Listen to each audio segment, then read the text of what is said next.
Well, here we are again, and I'm looking at a 2001 Subi 2.5. Throwing some air injector code. I'm thinking IAC, running rough.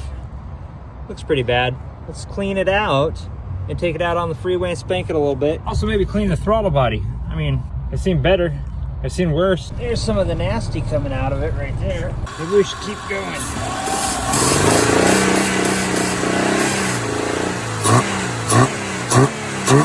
Dang, it looks so much better. All right, let's get this back together. Let's check the old Stigma scope and see if we got any codes. No whammy, no whammy, no whammy. Stop! Whoa! 8 codes. No, it must be O'Reilly selling the bad codes again. I mean, really, who has snow tires in April? I would say drive it like you stole it, but I hear a wheel bearing something and some clunking up front.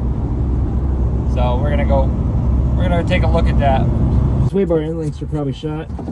Yep. Oh, it sounds like could have been a wheel bearing. Looks like a complete safety hazard right there. Well, the bolt broke off in the caliper pin, so to drill a little hole in it, get that out of there. Well, it does not look like I have anything that will work for this. It's too fine thread. Let's go look inside ye O'Reilly. Well, because of the caliper bolt, ended up chewing the inside pad up. Mr. O'Reilly's man. Fala, meu querido.